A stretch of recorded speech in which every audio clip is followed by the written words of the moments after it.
Hello everyone, welcome back to your own channel Scientia. जैसे कि आप लोग जानते हैं, हम हमारे चैनल पे साइंस की प्रिपरेशन कर रहे हैं कॉम्पिटिटिव एग्ज़ाम के लिए। वो पीटेट हो, सीटेट हो, एनटीटी का एग्ज़ाम हो, इवन मास्टर कैडर के लिए। अगर आप हमारे चैनल पे न्यू हो तो चैनल को सब्सक्राइब कर लीजिए, बेल आइकन को प्रेस कर लीजिए सो दैट आपको डेली की अपडेट मिलती रहे। आज हम फिजिकल केमिस्ट्री का नेक्स्ट चैप्टर करने वाले हैं। अगर अभी तक आपने फर्स्ट 3 चैप्टर कंप्लीट नहीं किए तो उनको पहले कंप्लीट कर लीजिए। Let us start. आज का जो हमारा चैप्टर है वो है chemical bonding and molecular structure. आज हम पढ़ेंगे कि केमिकल के जो मींस एटम है उनके बीच में बॉन्ड्स कैसे बनते हैं, किस वे से कौन कौन से बॉन्ड होते हैं, किन्होंने थ्योरी दी, इन सब के बारे में डिटेल में बात करेंगे। Let us start. सबसे पहले देखिए, चैप्टर का बेसिक पता होना बहुत ज़रूरी है। सबसे पहले टॉपिक क्या है? एटम। हम क्लास 9th से पढ़ते आ रहे हैं कि एटम क्या है। एटम क्या है? एक स्मॉलेस्ट पार्टिकल है। एटम क्या है? स्मॉलेस्ट पार्टिकल है जिसको आप क्या है नेक्ड आई से नहीं देख सकते। मीन्स इतना छोटा है कि आप इनको नेक्ड आई से भी नहीं देख सकते, with the help of microscope देख सकते हो। इनडिविजिबल है। इनडिविजिबल का मतलब जो आगे क्या है डिवाइड ना हो सके, ब्रेक ना हो सके, उसको क्या बोलते हैं? इनडिविजिबल बोलते हैं। तो जो एक एटम है मींस इस डॉट से भी छोटा, इतना छोटा होता है ये एटम। हमने 9th क्लास में क्या पढ़ी थी? डाल्टन थ्योरी, है ना? वहां से शुरू किया एटम। आगे बात करते हैं मोलिक्यूलर फॉर्मेशन थ्योरी। मोलिक्यूलर के बीच में जो फॉर्मेशन हुई उसकी जो थ्योरी किन्होंने दी थी, इसको करने से पहले हम समझते हैं कि मोलिक्यूल क्या होता है। वैसे ये आपको पता होगा बट फिर भी बेसिक क्लियर करने बहुत ज़रूरी हैं। मोलिक्यूल का मतलब है जब एटम्स आपस में क्या हो जाएं? कंबाइन हो जाएं। एटम्स आपस में क्या हो जाएं? कंबाइन हो जाएं, उसको क्या बोलते हैं हम? मोलिक्यूल्स। कोई भी एटम है, अगर मैं बात करूं एग्जांपल लूं, देखिए दी हुई है हाइड्रोजन की। 2 हाइड्रोजन ले, इनके बीच में जो बॉन्डिंग हुई है, 2 हाइड्रोजन एटम आपस में मिले, बॉन्डिंग हुई तो क्या बन गया? H2, जो क्या है? मोलिक्यूल बन गया। किनकी वजह से? कोई ना कोई बॉन्ड की फॉर्मेशन हुई है ना इनके बीच में, ठीक है? तो इस बॉन्ड को क्या कहा जाता है? Chemical bond. क्या कहा जाता है? Chemical bond. जो क्या है किसकी वजह से बनता है? वैलेंसी की वजह से बनता है। अगर मैं बताऊं कि केमिकल बॉन्ड क्या होता है, केमिकल बॉन्ड कोई ना कोई किसकी वजह से बनता है? वैलेंसी की वजह से। देखिए, अगर केमिकल बॉन्ड की बात करें, वैलेंसी क्या होता है? वैलेंसी का मतलब है जो आउटर मोस्ट इलेक्ट्रॉन्स है, आउटर मोस्ट जो बाहर वाले शेल में इलेक्ट्रॉन्स प्रेजेंट हैं, उनको क्या कहा जाता है? वैलेंसी। अगर मैं बात करूं हाइड्रोजन की, हाइड्रोजन के बाहर वाले शेल में कितने इलेक्ट्रॉन्स प्रेजेंट है? 1। तो हाइड्रोजन की वैलेंसी क्या होगी? 1। तो दूसरे हाइड्रोजन की वैलेंसी भी क्या हो जाएगी? 1। इनको स्टेबल होने के लिए दोनों को एक एक हाइड्रोजन की जरूरत है। तो दोनों क्या है, इसके पास भी एक हाइड्रोजन है, इसके पास भी एक, दोनों आपस में क्या बना लेंगे? बॉन्ड। तो दोनों क्या हो जाएंगे? स्टेबल हो जाएंगे।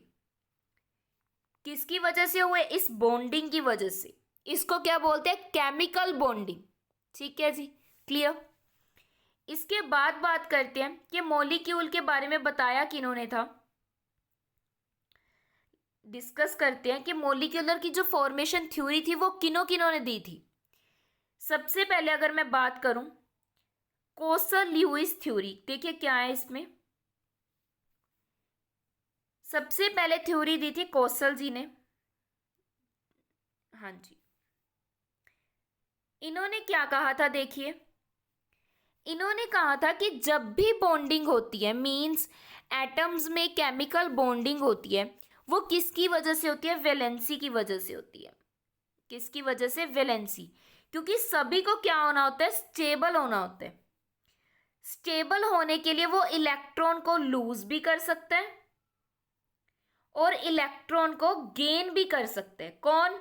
कोई भी एटम। स्टेबल होने के लिए या तो इलेक्ट्रॉन को लूज कर देंगे या इलेक्ट्रॉन को क्या कर लेंगे, गेन कर लेंगे। ठीक है, ये किन्होंने कहा था, कौशल जी ने। देखिए क्या कहा हुआ है, ये क्या है, सोडियम की स्ट्रक्चर है, कितना एटॉमिक नंबर होता है 11। देखिए अंदर कितने हैं 2, बाहर कितने हैं 8, देन आउटर मोस्ट शेल में कितने हैं 1 इलेक्ट्रॉन। तो देखिए अब स्टेबल होना है, स्टेबल होने के लिए या तो 7 लेने पड़ेंगे या 1 रिलीज करना पड़ेगा। सोडियम को या तो यहाँ पे 7 लाने पड़ेंगे या 1 क्या करना पड़ेगा, रिलीज। तो सोडियम के लिए इजली क्या है, 1 इलेक्ट्रॉन को रिलीज कर देना। जब सोडियम 1 इलेक्ट्रॉन रिलीज कर देगा तो सोडियम क्या बन जाएगा, Na पॉजिटिव। जो भी अपना इलेक्ट्रॉन लूज कर देता है उस पर कौन सा चार्ज आता है, पॉजिटिव चार्ज। क्लियर। तो ये किन्होंने कहा था, डब्ल्यू कौशल जी ने, कि कोई भी इलेक्ट्रॉन है मींस एटम है, उस पे किस पे उसकी स्टेबल कॉन्फ़िगरेशन डिपेंड करती है वैलेंसी पे। ठीक है जी। जैसे अब Na ने अभी सोडियम ने स्टेबल होने के लिए 1 इलेक्ट्रॉन क्या कर दिया, लूज कर दिया। अगर हम बात करें नोबल गैसेस की, नियोन की बात करें, एटॉमिक नंबर 10, कॉन्फ़िगरेशन 2, 8, स्टेबल है ये। तो नियोन को किसी भी इलेक्ट्रॉन की ज़रूरत ही नहीं है, तो इसकी वैलेंसी क्या होगी, 0। वैलेंसी क्या होगी, 0। इट मीन्स कुछ ऐसे भी हैं जो पहले से स्टेबल हैं, कुछ ऐसे हैं जिनको स्टेबल होने के लिए या तो इलेक्ट्रॉन लूज करना पड़ता है या इलेक्ट्रॉन क्या है, गेन करना पड़ता है। क्लियर। आई होप आपको समझ आ चुका है। आगे बात करते हैं लुईस के बारे में। पहले हम बात करेंगे कि लुईस जी ने क्या कहा था केमिकल बॉन्डिंग के बारे में। हम शीट ले लेते हैं फिर डिस्कस करेंगे। हाँ जी, अभी बात करेंगे कि अकॉर्डिंग टू लुईस, लुईस जी ने क्या कहा था। देखिए इन्होंने क्या कहा था कि जो एटम है ये 2 पार्ट्स में डिवाइड होता है। एटम किस में डिवाइड होता है, 2 पार्ट्स में। एक तो कर्नल वाला पार्ट,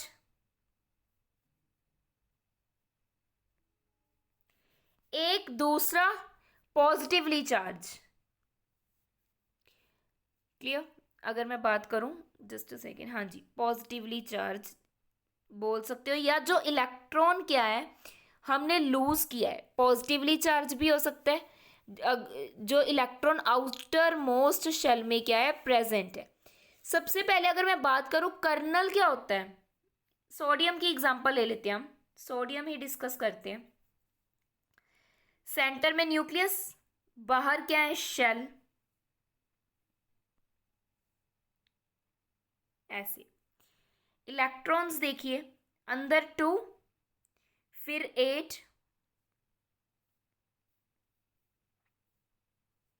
8, बाहर कितने हैं 1।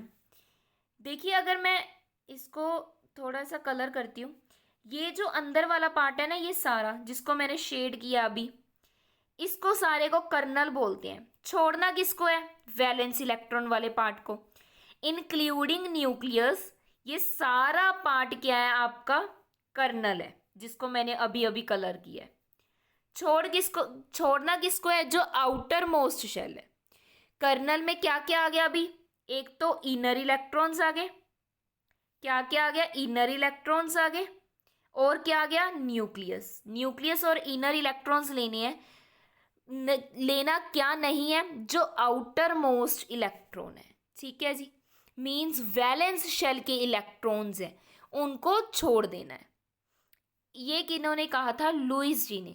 आई होप आपको समझ आ चुका है और कोई भी डाउट नहीं होगा। आगे बात करते हैं लुईस सिंबल के बारे में कि रिप्रेजेंट कैसे करते हैं। लुईस सिंबल कैसे, नंबर ऑफ डॉट से रिप्रेजेंट करना। जो वैलेंस इलेक्ट्रॉन है उनको क्या है, डॉट से रिप्रेजेंट करना। देखिए यहाँ पे हाइड्रोजन की वैलेंसी कितनी है, 1, तो डॉट भी कितनी लगी हुई है, 1। लिथियम की अगर मैं बात करूं, वैलेंसी कितनी है, 1, एल्कलाई मेटल है तो 1 लगा हुआ है। अगर हम बात करें किसकी, अगर मैं बात करूं कार्बन की ले लेते हैं। कार्बन का एटॉमिक नंबर 6, वैलेंसी 2 4। अगर मैं कॉन्फ़िगरेशन की बात करूं, कितने इलेक्ट्रॉन्स चाहिए कार्बन को? 4। तो कार्बन की लुईस स्ट्रक्चर क्या होगी? ये मीन्स 4 डॉट्स लग जाएंगी ऐसे, 1 2 3 4। सिमिलरली बाकी सारे आप किसी का भी निकाल सकते हो। बेस्ड किस पे है? वैलेंस इलेक्ट्रॉन्स पे। कितने इलेक्ट्रॉन्स बाहर पड़े हैं आउटर मोस्ट शेल में, उनको क्या बोलते हैं हम? वैलेंसी भी बोलते हैं, और डॉट के साथ क्या है, उनको डिनोट किया जाता है। ठीक है जी, आगे बात करते हैं ऑक्टेट रूल के बारे में। देखिए ऑक्टेट रूल क्या है, वैसे नेम से ही क्लियर है। ऑक्टेट का मतलब होता है 8। क्या मीनिंग होता है? 8। जब क्या है, कोई भी एटम्स मींस वन एटम दूसरे एटम के साथ या तो इलेक्ट्रॉन अपने ट्रांसफर कर दे, शेयरिंग कर ले वैलेंस इलेक्ट्रॉन की, या फिर इलेक्ट्रॉन क्या है, ट्रांसफर कर दे दूसरे को। यहाँ पे कोमा डाल लो, ठीक है। तब क्या है, वो क्या है, अपना ऑक्टेट कंप्लीट कर लेते हैं, मींस स्टेबल हो जाते हैं। उनको क्या बोलते हैं? Octet rule. एग्जाम्पल की बात करते हैं। सबसे पहले NaCl, देखते हैं इनमें कौन सी बॉन्डिंग हो रही है। अगर मैं बात करूं सोडियम की, सोडियम के पास वैलेंस इलेक्ट्रॉन कितने हैं? 1। क्लोरीन के पास वैलेंस इलेक्ट्रॉन कितने हैं? 7। ठीक है, सोडियम को 1 की बजाय या तो अब 7 चाहिए या 1 रिलीज करना पड़ेगा। तो सोडियम इजिली 1 रिलीज कर देगा।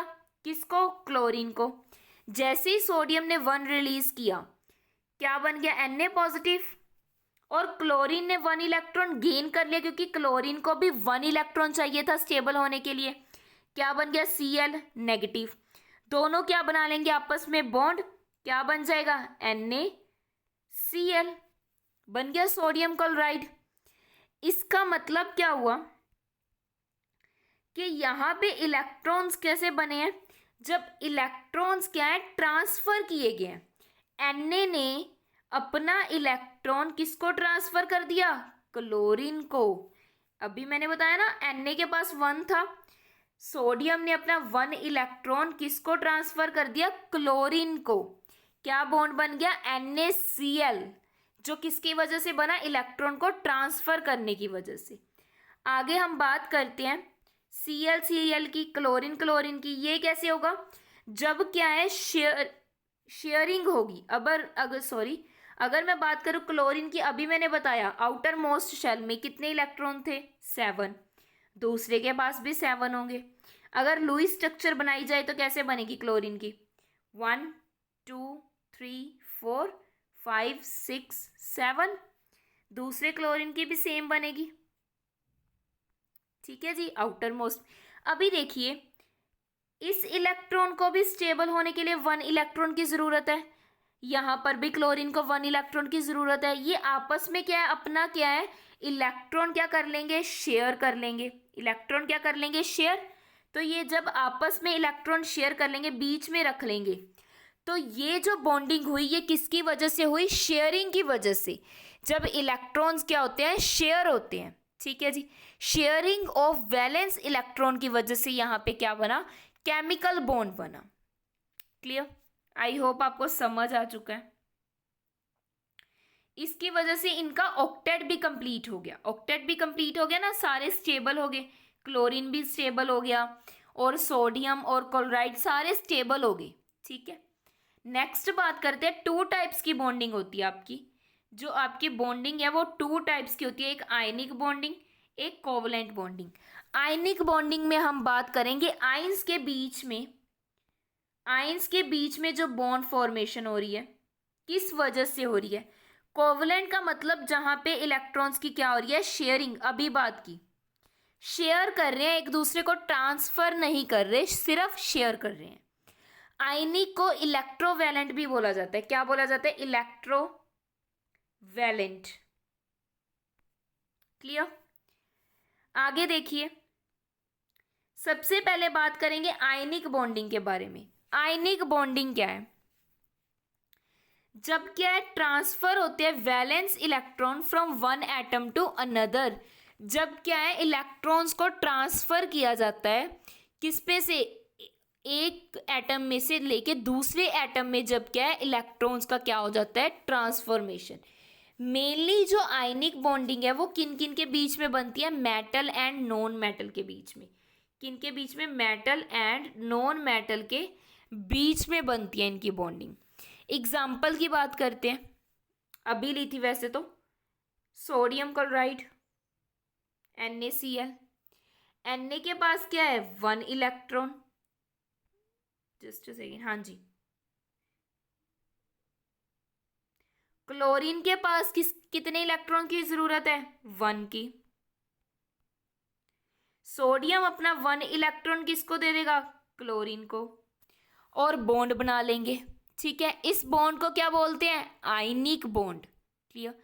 और एग्जांपल्स की बात करूं मैं आगे आगे हम बात करते हैं सोडियम और फास्फोरस की। सोडियम की अगर मैं बात करूं, सोडियम के पास अभी बात की कितने इलेक्ट्रॉन है, 1 आउटर मोस्ट शेल में। फास्फोरस के पास बाहर कितने इलेक्ट्रॉन्स होते हैं, 5। क्लियर। तो सोडियम 1 इलेक्ट्रॉन दे देगा, बट फास्फोरस को तो अभी भी कितने इलेक्ट्रॉन की जरूरत है, 2 इलेक्ट्रॉन की। तो एक और सोडियम दे देगा अपना इलेक्ट्रॉन वैलेंस, एक और सोडियम अपना वैलेंस इलेक्ट्रॉन दे देगा, तभी जाके फास्फोरस क्या हो जाएगा, स्टेबल। क्या बन जाएगा, कौन सी आयनिक बॉन्डिंग बनेगी, 3 सोडियम ने अपना वैलेंस इलेक्ट्रॉन दिया, पॉजिटिव चार्ज, फास्फोरस ने 3 इलेक्ट्रॉन्स लिए, तो क्या बन गया, Na3P। ठीक है, सोडियम फास्फेट। क्लियर हुआ। आई होप आपको यहाँ तक समझ आ चुका है और कोई भी डाउट नहीं रहा होगा। क्लियर। आगे बात करते हैं कोवलेंट बॉन्डिंग के बारे में। कोवलेंट बॉन्डिंग देखिए, अभी कोवलेंट बॉन्डिंग मैंने अभी बताया। पहले तो अकॉर्डिंग टू लुईस थ्योरी करेंगे कि एटम जब अपने इलेक्ट्रॉन्स क्या कर ले, शेयर कर ले, तो उसको क्या बोला जाता है, कोवलेंट बॉन्डिंग। ठीक है जी, क्लियर। कैसे होते हैं, अगर एग्जांपल की बात करें कोवलेंट बॉन्डिंग की, सबसे सिंपल अगर मैं बात करूं, हाइड्रोजन, पीछे भी बात की थी, हाइड्रोजन के पास वैलेंस इलेक्ट्रॉन क्या होते हैं, 1 1। दोनों क्या करेंगे, अपना ये इलेक्ट्रॉन क्या कर लेंगे, शेयर कर लेंगे। शेयर करेंगे कैसे, सेंटर में रख के,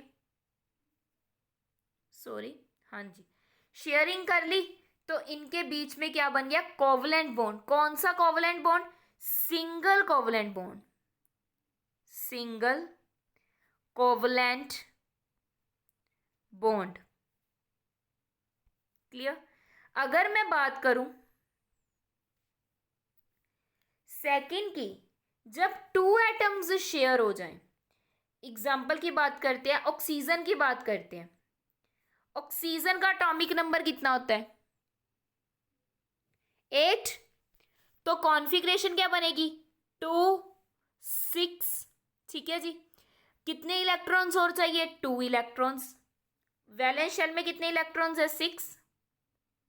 ड्रा कर लो। इधर भी कितने हैं, दूसरे ऑक्सीजन के पास भी 6 है। बन गया।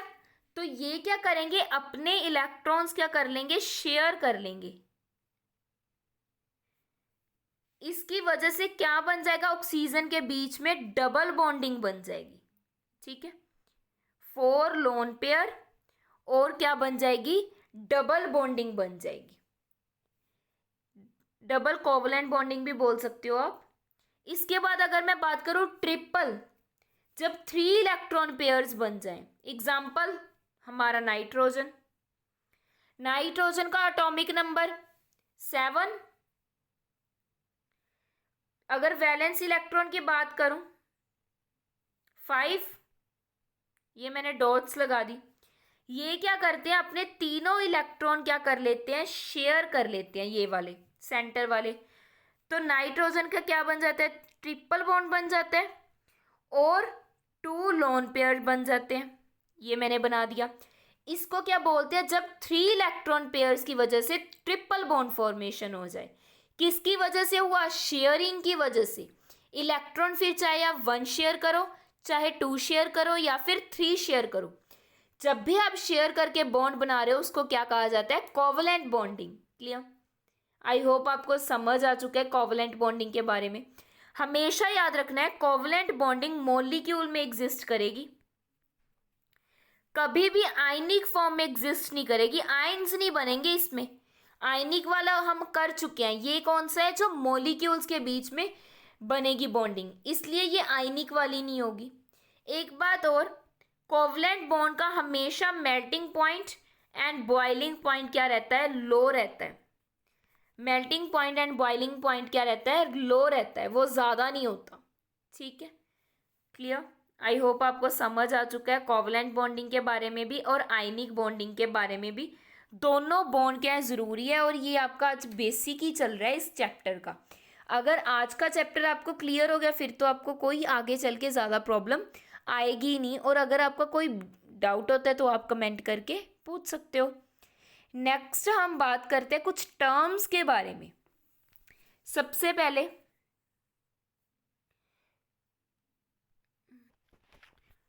हाँ जी, देखिए लुईस स्ट्रक्चर में अभी हम क्या है कि एग्जांपल ले लेते हैं, कोवलेंट बॉन्ड कर रहे हैं जो लुईस स्ट्रक्चर के साथ क्या है डिनोट की जाए।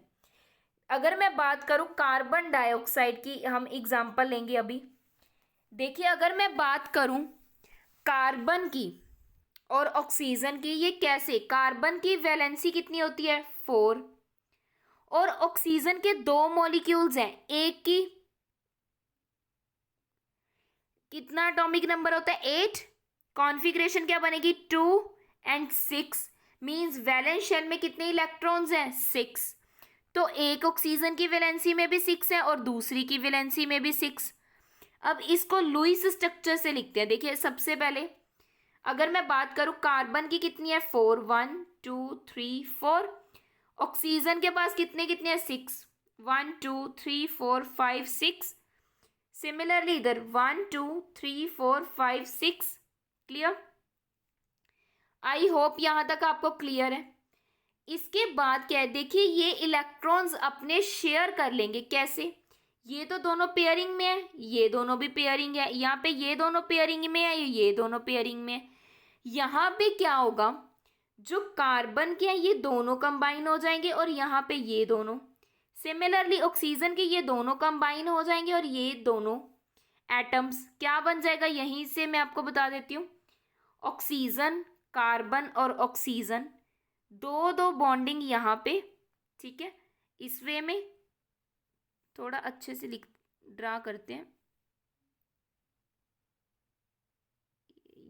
हाँ जी, यहाँ पे दो कार्बन की, इसके बाद यहाँ पे 2, यहाँ पे 2। क्लियर? स्टेबल वही चीज़ बनाई है मैंने, बस उनको क्या कर दिया, इकट्ठे कर दिया। तो इसका मतलब क्या बन गया, ऑक्सीजन की तो मीन्स अगर मैं बात करूँ कितने ऑक्सीजन के कितने लोन पेयर रह जाएंगे? 2। और कार्बन के साथ बॉन्डिंग कैसे बनेगी? डबल बॉन्डिंग, इस वे में। यहाँ पर भी 2 इलेक्ट्रॉन्स सॉरी लोन पेयर्स बाहर। इसको क्या बोलते हैं? कोवलेंट बॉन्ड को किस वे से शो किया हमने? लुईस स्ट्रक्चर की फॉर्म में। आप किसी को भी शो कर सकते हो, मीन्स आपने बस क्या ध्यान देखना है कि इलेक्ट्रॉन्स शेयर होने चाहिए, ट्रांसफर नहीं होने चाहिए। अगर ट्रांसफर हो जाएंगे तो उनको वैलेंस इलेक्ट्रॉन कहा जाता है, अगर शेयर होंगे तो उनको क्या कहा जाता है? कोवलेंट पेयरिंग या covalent bonding. Clear? I hope आपको एग्जांपल समझ आ चुकी है। नेक्स्ट बात करते हैं आयोनाइजेशन एनर्जी की। देखिए ये इंपॉर्टेंट टर्म्स हैं तो आपको ये ध्यान से समझनी है। सबसे पहले आयोनाइजेशन इंथैल्पी होता क्या है? आयोनाइजेशन इंथैल्पी का मतलब है कोई भी इलेक्ट्रॉन को कोई भी एटम को कितनी एनर्जी चाहिए इलेक्ट्रॉन को रिमूव करने के लिए। ध्यान से सुनिएगा क्या कह रही हूं मैं, कि आयोनाइजेशन इंथैल्पी का मतलब है किसी भी इलेक्ट्रॉन को रिमूव करने के लिए जितनी एनर्जी एटम को चाहिए उसको क्या बोलते हैं? Ionisation energy. ये कौन सा प्रोसेस है? एंडोथर्मिक। ये आपने याद रखना है। एंडोथर्मिक क्यों है? क्योंकि यहाँ पे एनर्जी रिमूव हो रही है जैसे ही आप इलेक्ट्रॉन को रिलीज करते हैं। एग्जाम्पल हमारा सोडियम। सोडियम के पास कितने इलेक्ट्रॉन है वैलेंस शेल में? 1।